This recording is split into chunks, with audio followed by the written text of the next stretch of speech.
A ver, imagina que eres el máximo líder de tu organización. ¿Vale? Todo a tu alrededor, literalmente todo, se está desmoronando. Tus enemigos políticos han colocado a un impostor en tu propia sede para robarte el puesto. Y por si fuera poco, toda Europa se está matando en guerras civiles interminables. Vamos, un panorama desolador. Totalmente. La situación es insostenible. ¿Cómo lo arreglas? Pues bueno, en el año 1095 el Papa Urbano II encontró una solución un poco sorprendente. Decidió iniciar una guerra masiva a miles de kilómetros, en Oriente Medio. Es una locura cuando lo planteas en esos términos, pero, o sea, es estrictamente lo que ocurrió. Y precisamente por eso, hoy tenemos sobre la mesa una pila de fuentes fascinantes para nuestra inmersión a fondo. Quien nos ha enviado este material ha recopilado artículos históricos, fragmentos de crónicas medievales y sus propios apuntes para que analicemos la figura de Urbano II. Y claro, el acontecimiento que definió su pontificado, que es la Primera Cruzada. Exacto.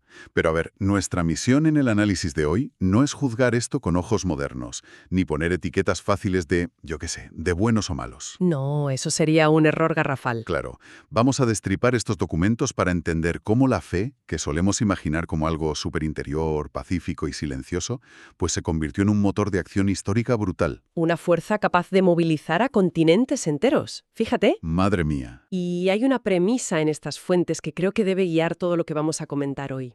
Y es que el cristianismo no se puede entender sin la historia, pero tampoco se reduce a ella. Ajá. Es decir, la historia humana, incluso cuando nace de la convicción más profunda, nunca es pura. Siempre está manchada por la realidad, por la política y, claro, por las limitaciones de la época. Ya. Pues vamos a meternos de lleno en esa realidad manchada, porque para entender el fuego de la cruzada tenemos que analizar, digamos, el estado de ese bosque seco donde comenzó todo. El contexto, claro. Eso es. Los documentos que tenemos aquí nos sitúan entre los años 1088 y 1099. Urbano II hereda un papado que es sinceramente un caos absoluto. Un desastre. Las notas mencionan constantemente la reforma gregoriana. Y antes de avanzar, creo que es súper vital explicar esto. ¿De qué se trataba esta reforma que estaba causando tantos dolores de cabeza? Pues mira, es fundamental entenderlo.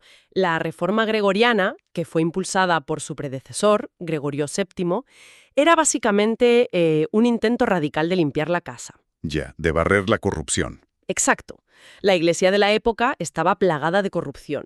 Había obispos que compraban sus cargos y, lo que es peor, reyes que nombraban a los clérigos a su antojo. ¡Ostras! Sí, entonces la reforma buscaba independizar a la Iglesia del poder de los monarcas y de los emperadores, estableciendo que el Papa era la autoridad suprema. Pero claro, a los emperadores esto no les haría ninguna gracia, supongo. Ninguna gracia. A nadie le gusta perder el control, vamos.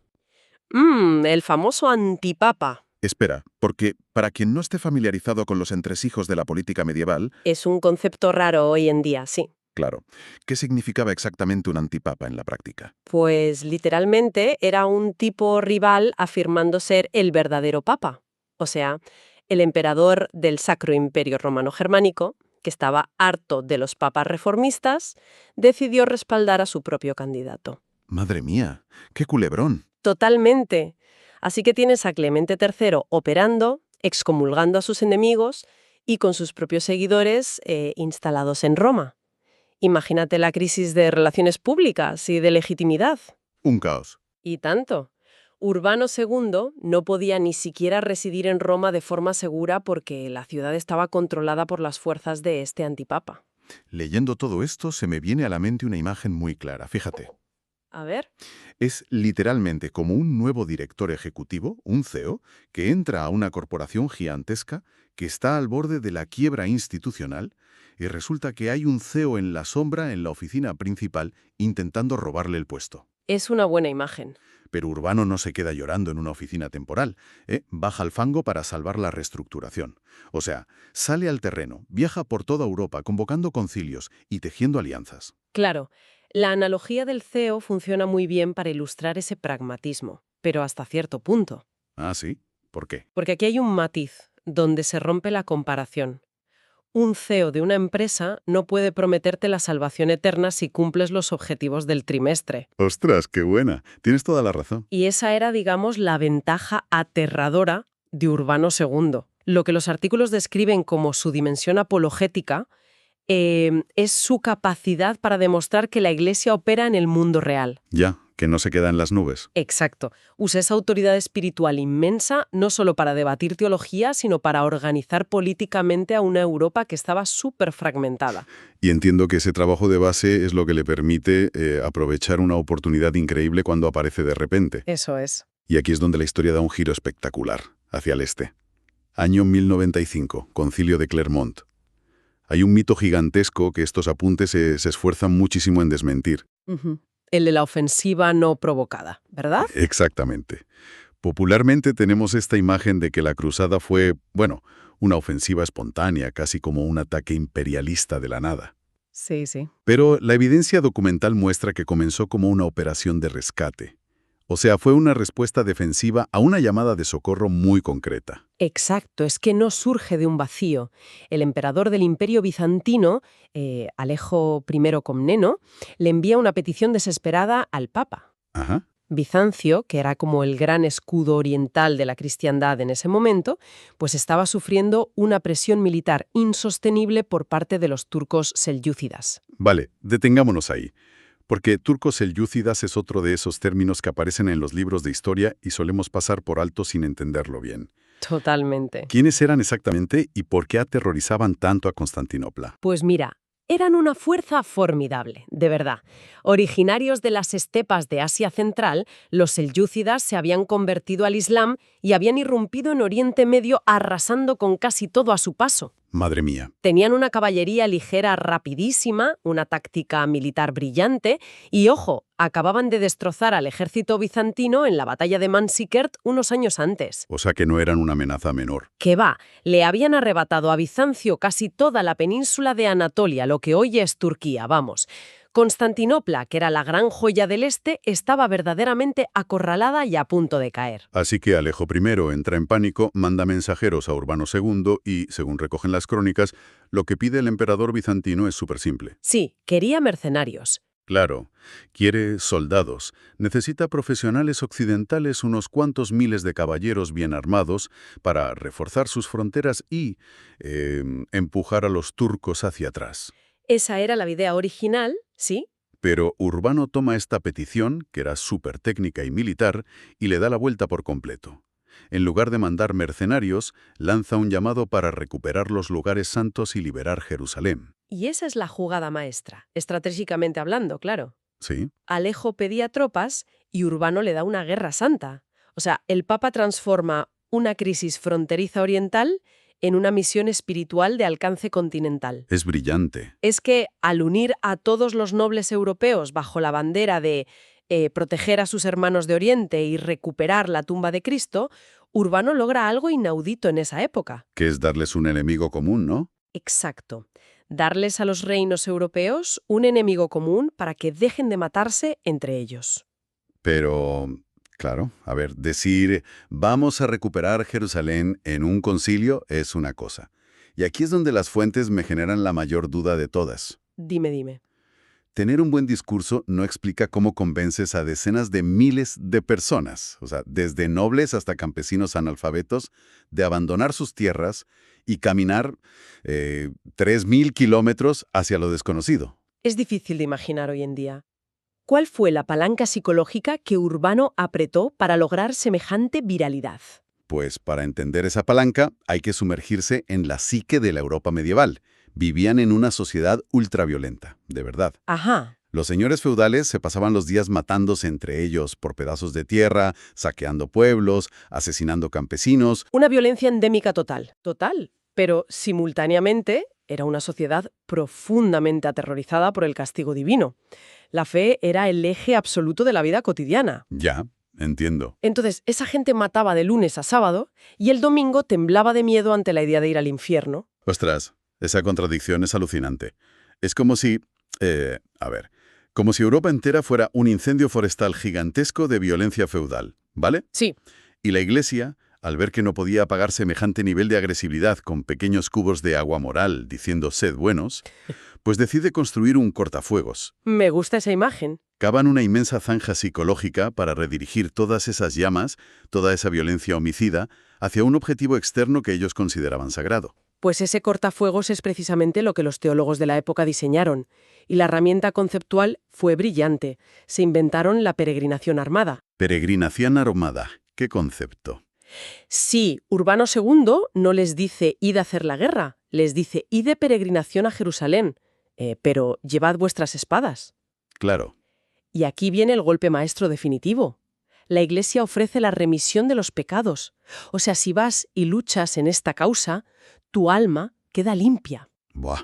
Claro, les resuelve la disonancia cognitiva de golpe. Exactamente. El caballero que antes mataba a su vecino por un castillo y vivía aterrorizado por ir al infierno, ahora puede usar esa misma espada, hacer lo único que sabe hacer, que es la guerra, y encima ganarse el cielo. Es un incentivo absolutamente irresistible. Brutal. Pero fíjate en la inmensa complejidad teológica que surge de esto y que los artículos que tenemos aquí critican con mucha razón. Sí, sí. La Iglesia intentó canalizar una violencia humana salvaje ofreciendo un ideal de penitencia. Y al hacerlo, pues mezcló de forma indisoluble lo puramente material y sanguinario con lo espiritual. Ya. Convirtieron la violencia en un acto de amor a Dios. Y cuando fundes la espada con la cruz, el resultado, históricamente hablando, se vuelve del todo incontrolable. Bien, madre mía, decir incontrolable se queda corto. Porque, a ver, uno podría pensar que Urbano mandó un ejército superdisciplinado y ordenado. ¿Qué va? ¿Qué va? Pero las crónicas son clarísimas sobre la locura logística que vino después. O sea, da el discurso y el mensaje se vuelve viral. Pero claro, no había internet, no había WhatsApp para coordinar a las tropas. No, desde luego que no. ¿Cómo se propagó realmente este mensaje tan rápido? Pues se propagó a través de una red totalmente descentralizada. Urbano movilizó a un montón de predicadores itinerantes que fueron de pueblo en pueblo, de castillo en castillo. Ajá. La gente empezó a coserse cruces de tela en la ropa y de ahí viene la palabra cruzado, fíjate. Ostras, claro. Y se generó una inmensa presión social. Si el señor de la tierra de al lado tomaba la cruz, tú no podías quedarte atrás. Era una cuestión de honor y de fe. Y el caos fue tal que, antes de que los príncipes y los militares profesionales pudieran siquiera organizarse, un monje llamado Pedro el Ermitaño... Ay, Pedro el Ermitaño, menudo personaje. Sí. Reunió a decenas de miles de campesinos, mujeres, niños y ancianos, y se fueron caminando hacia Jerusalén armados literalmente con palos y hoces. La famosa cruzada de los pobres. Leyendo esto te juro que me imagino la cara del emperador bizantino Alejo Comneno. Un poema. Totalmente. Había pedido unos miles de caballeros de élite y de repente ve aparecer en las murallas de Constantinopla a una turba de 80.000 personas hambrientas que no saben ni por dónde queda Jerusalén. Alejo estaba horrorizado, y con razón. Rápidamente los cruzó al otro lado del Bósforo para que no saquearan su capital, y claro, esa primera oleada campesina fue aniquilada súper rápido por los turcos. Una tragedia absoluta. Pero luego llegaron los ejércitos profesionales de los nobles europeos. Y es aquí donde este análisis de las fuentes nos exige mirar los resultados manteniendo una rigurosa objetividad. Fundamental. Quien desea estar bien informado sobre la historia tiene que rechazar siempre esa tentación moderna de caer en los extremos. Estoy de acuerdo. Cuando vemos los eventos desde 1096 hasta la toma de Jerusalén en 1099, no podemos decir ni que todo fue un acto de pura santidad, ni que todo fue una simple barbarie motivada por la codicia. Hay que ver los grises. Exacto. Las fuentes que manejamos hoy nos exigen que miremos tanto las luces como las sombras. Así que empecemos por la parte que quizás sorprende más a quien nos escucha hoy, que es la fe real. Es un punto súper crítico, ¿eh? La historiografía más cínica a veces nos sugiere que todos fueron allí solo por el botín y por hacerse ricos. Ya, el típico tópico. Pero los documentos económicos desmienten esto categóricamente. Ir a la cruzada arruinaba económicamente a la inmensa mayoría de los caballeros. Claro, no era barato. ¿Qué va? Tenían que vender sus castillos y endeudar a sus familias hasta las cejas para pagarse el viaje, la armadura y el sustento de sus hombres durante años. Hubo un sacrificio material enorme motivado por una devoción espiritual genuina. Fíjate. Cruzar Anatolia fue un infierno logístico. Murieron de sed, de hambre y de enfermedades en números verdaderamente pavorosos.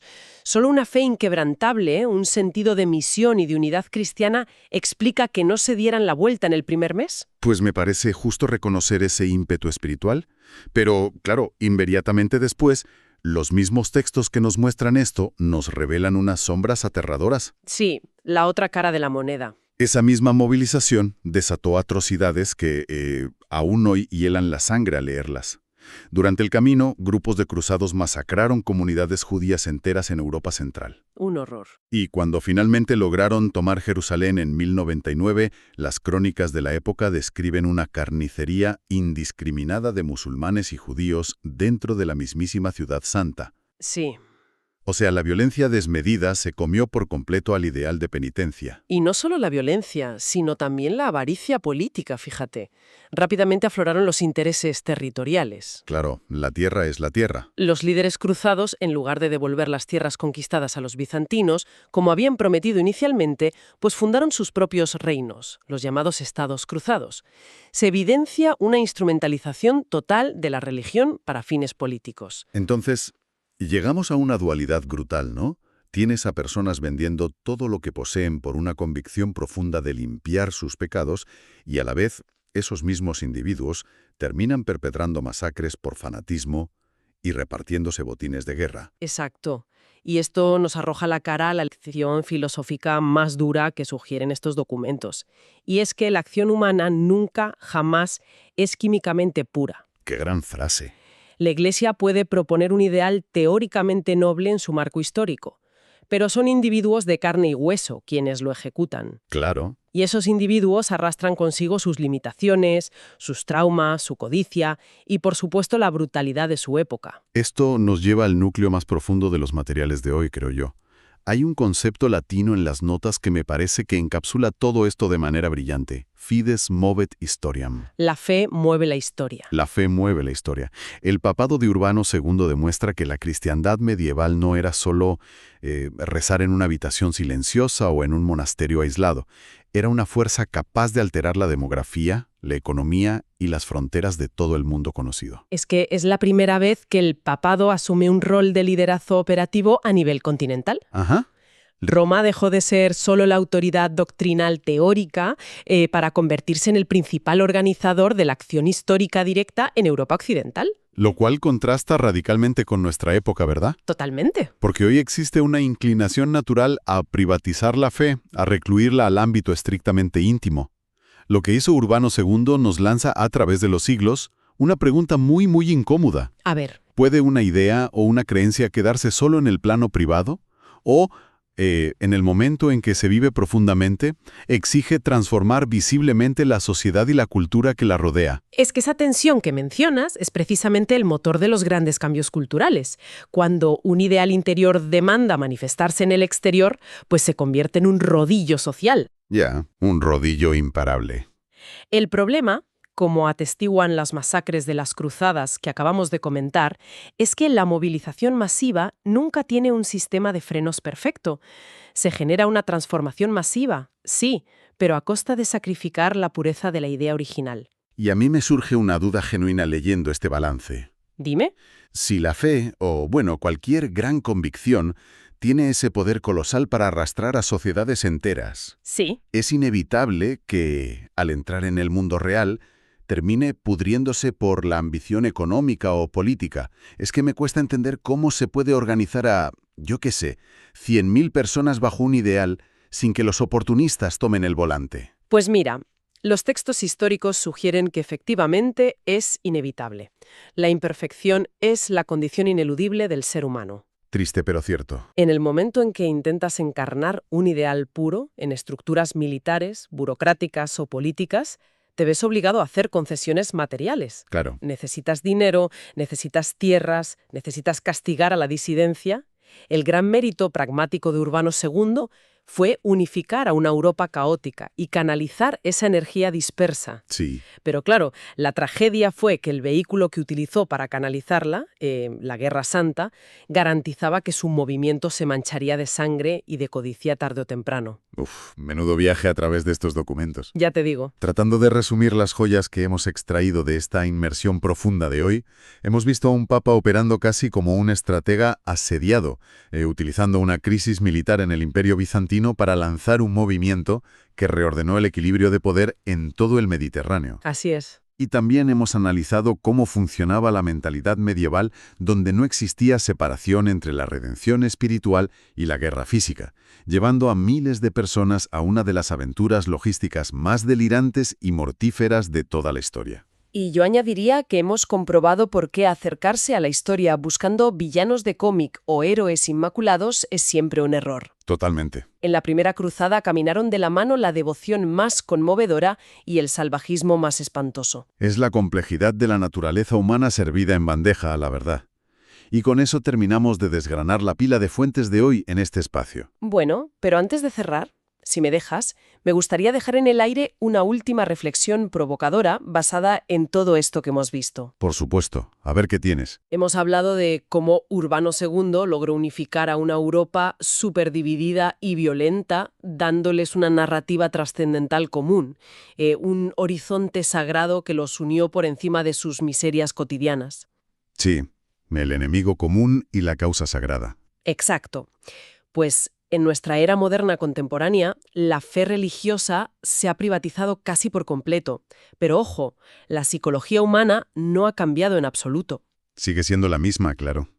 Y resulta fascinante preguntarnos, ¿no son acaso los grandes movimientos seculares contemporáneos, ya sean ideologías políticas extremas, grandes movimientos sociales o utopías tecnológicas, nuestra propia versión de una cruzada moderna? Ostras. Quizás, en el fondo, siguen naciendo de esa misma necesidad inextirpable de tener una narrativa unificadora épica, una causa que nos diga a quién salvar, a quién combatir, y que sea mucho, mucho más grande que nuestras pequeñas vidas individuales.